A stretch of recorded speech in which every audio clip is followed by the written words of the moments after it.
So stone, bronze, iron, so they are materials that actually define an age, a technological age for humanity.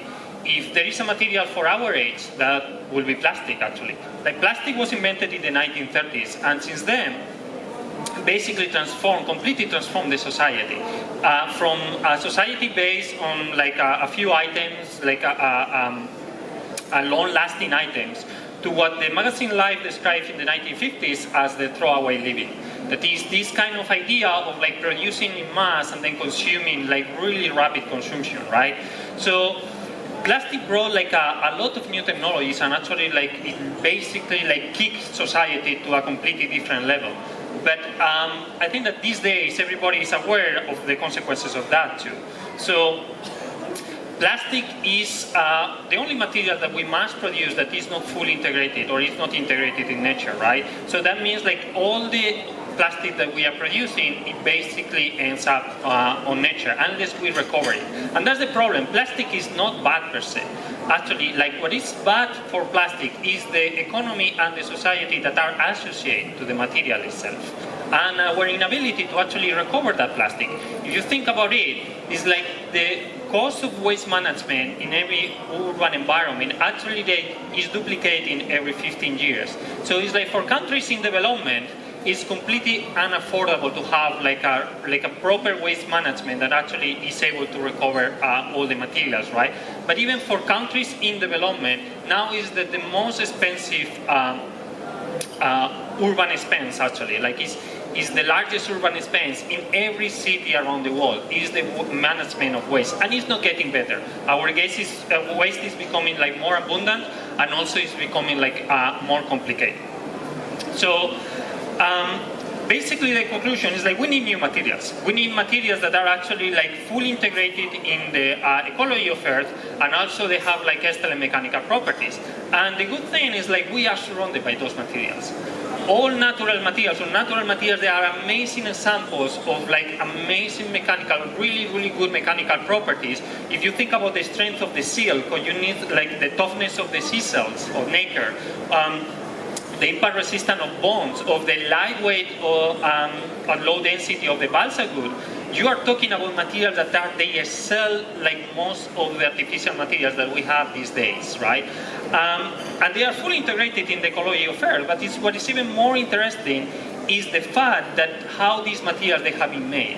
So if you think how we fabricate, like this idea of like taking materials from one part of the world, shipping to the other, so like using high sources of energy, melting plastic, melting metals, that is something that nature cannot afford at all. For nature, the only thing that it can do is like pick like all those materials that are like completely relevant mechanically, but they are like everywhere. They are like actually like cheap, they are abundant, they are everywhere. I just take them and I use them to make materials that are extraordinary in terms of mechanics. So how nature does this? This is what we call a hierarchical design.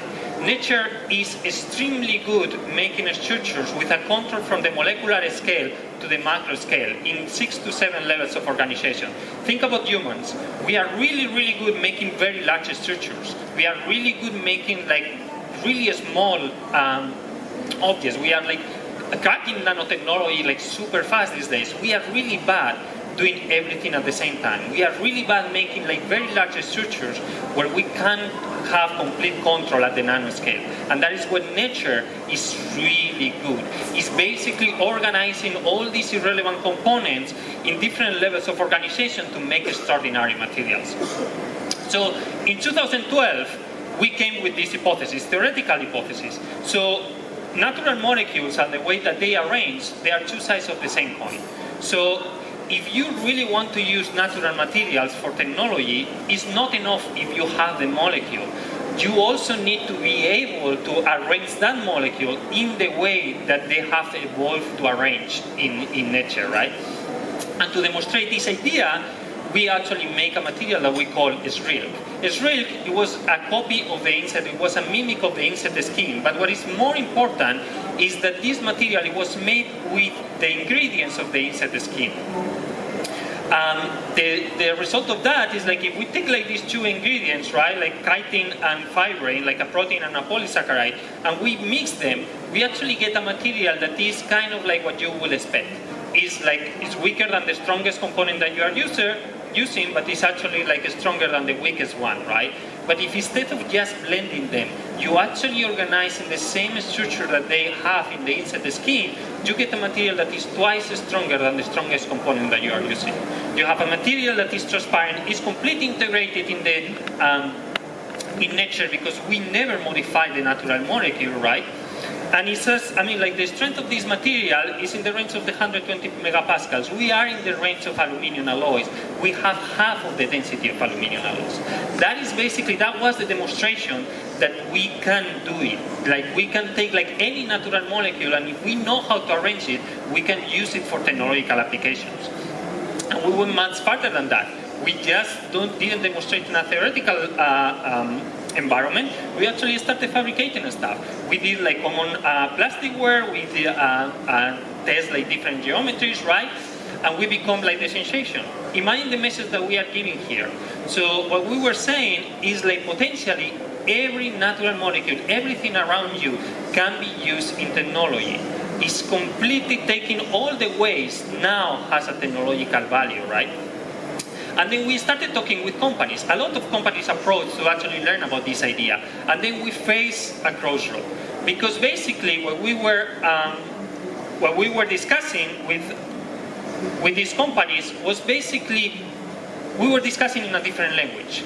When they approach us, basically what they were looking for is for a material that you can put in the beginning of the production chain, and without modifying your whole production, you can get exactly the same object, but now like completely biodegradable, right? So they were talking about like pressure, temperature, factors that they are like important for the plastic industry, for example, these days. What we talk is about like water content. We talk about pH. We talk about like parameters that they are relevant for biology. They are not relevant for our current manufacturing, right? So we've actually found this crossroad. We can either modify our material and make it more plastic-like, so we can adapt to the existing technology, or we can develop the technology that actually speak the language of biology, right? And that's what we did. We went back to the lab, and now like we took like the two most abundant organic polymers on Earth. They are like chitin, that is basically mushrooms, crustacean cells. It's basically like all around you. Then the second one is cellulose, right? So to give you an idea, chitin, that is the second most abundant organic polymer on Earth, is produced, the rate that is produced in nature is in 1 year, you produce the same amount of plastic that we produce in 300 years on the current rate. That is the amount that we are talking. We are talking about completely different scales for what we produce as humans, right? So we take like these two materials that are literally part of every ecosystem of the world. And very interesting, even if they are like so abundant and they are like everywhere, they only appear together in very few organisms. And one of them is this very small organism, microorganism called omisets. Omisets are very interesting because they take like these two very abundant materials and they basically organize to make a hard walls and hard spikes. So we basically took the omisets. We actually studied how they combine these two materials, and we reproduced that in a technology that can be produced in a lab. That is the picture that you are seeing on or the video that you are seeing on the right. So the important thing here is that we are using materials that are abundant, but also they are extremely cheap. So we are now, the material that we produce is now $1.6 per kilogram. So we are talking about like range of commodity plastic, but we are talking about a material that you can 3D print. So now make the numbers about what is the price of a filament. We are 15 to 20 times cheaper than the cheapest plastic filament in the market. And we are still being fully integrated in nature. No natural molecules was modified in this process. So we went much further than that. We tried different geometries. The first thing that we actually, our first large object, it was that turbine blade there. That turbine blade has been 3D printed on the core. It has been like plastered with the same material on the surface and has been sand down to make like the aerodynamic finish. So that blade, that is like an object of like more or less this size, it costs $8 in material. And again, like fully 3D printed. So we tried different combinations. We tried to produce like in different parts of the world. And then like we went beyond that. if that wasn't enough, we actually, like a few years later, we produced the Hydra. That is that 5 meters tower that is there. So the Hydra is the largest biological object ever printed in the whole world, and is the tallest object 3D printed in Singapore. So it took like 50 hours of printing, actually like very fast printing if you think about it, for like a 5 meters structure. And what is important again, like we never modify the molecules. Again, fully in the eyes of nature, this is a piece of wood, and it basically degrades exactly in the same way that a piece of wood actually degrades. So it becomes association, like we got like all the awards that you can imagine in design, in 3D printing, in materials. Actually, like if you see like the one on the top corner, so this paper was the most read article in material science in 2018. Think about everything that is happening in batteries, everything that is happening in solar cell, everything that is happening in material science. Still, a sustainable material was the most read article in 2018, right? So, again, like lots of attention. So, but what we say at the beginning is like we now have a material, and this is important to get, right? That is, the components are literally everywhere in the world, right? And we have attached, or we have used a technology that can produce anything. So we basically have anything, anywhere, right? And we started this talk saying like materials define economies. It's not the other way around, right? So if you have a technology that you can, like the materials that you're using are all around you, and you have a manufacturing technology that can produce anything, what's the point to actually shipping anything in and out? Nothing.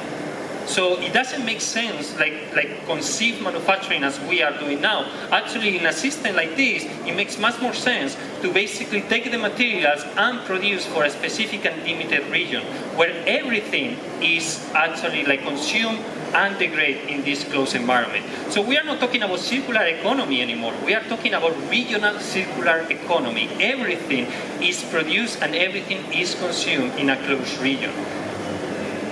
So, and you say like, okay, we are moving into the realm of the hypothesis. It's like, this is actually like a possibility or not. We actually demonstrate that. And we actually demonstrate in the worst place to demonstrate that. That is actually in Singapore, a country that claims that doesn't have natural resources. How do you do, like with a technology that is based in natural resources without modification, how you actually like do it in a place that claims that doesn't have any kind of like natural resource? And the natural resources that are there, the problem is like we don't call like that. Like for Singapore, that is waste. The waste of Singapore is extremely abundant in chitin and cellulose. So we actually did that.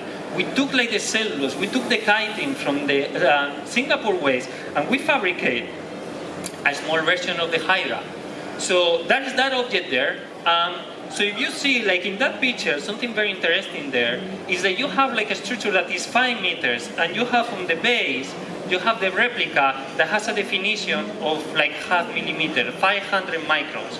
Both of them made with the same technology. So you have a technology there that it can go for the 0.5 millimeter to the 5 meters without changing anything in the setup, not even the material. So the same robot printing from 0.5 to 5 meters. So the Hydra, the important or like the relevant part of this Hydra is that everything like all the material used for make it was part of Singapore. Actually, like nothing in this small version has come from outside. So we have for first time demonstrate that we have a general technology, our technology that can be used in any urban environment to produce a fully circular manufacturing. So Chitonous is the company that basically spin out of that. So, and if we are, we can actually like kind of recapitulate what we have been talking about. So this was our first result, 2011, the first demonstration about like the link between natural molecules and the geometry or the conformation they have in nature. So the first object, the first injection molded piece, the first 3D printed piece, the largest piece in the world, right? So we are talking about a technology that is 20 times cheaper than the current 3D printed technology. We are talking about a technology that enables like self-sustainable regions. Even if you think about it, think in terms of national security too. I mean, we are literally talking about like being completely independent from the outside. So we have materials that at no point, and this is the beauty and the difficulty of this project, is like at no point we change the natural molecule, right? So we actually took them and we cracked the way to get the best out of them, to get the mechanical properties that they were hidden in the molecule, right? So that means like no need to recover. You don't need like, forget about the waste management. You want to throw this away, you can do it, no problem. No environmental impact. You want to like put it back into the system, we can do that. We can just ground it and then put it back into the system. It's cellulose and chitin at the end. We know how to work with that, right? So, and also, I mean, in terms of the company, this is the first of the kind. No competitions. We are like 5 years, probably, maybe a little bit more, ahead of anybody else in the world. So, very sweet spot actually. So, it's so big that actually we found the Chitonous a month and a half ago. And we actually cracked deals with some of the major manufacturers in fields as far away as oil and gas to microelectronics, right? And the beauty of it is like we didn't contact any of these companies. These companies contact us because we are really seeing a revolution. We can change completely complete business. So that's basically like the message that we want to give today. There is a revolution happening. It's a revolution that is based on biology, but also means that we need to change the way we think. It's like all the factors that are important for our current manufacturing, actually they are very relevant to what we are doing these days. So there's an obvious change of paradigm that is happening right now, and it's moving like extremely fast if you think about the timeline that we just saw. So thank you very much.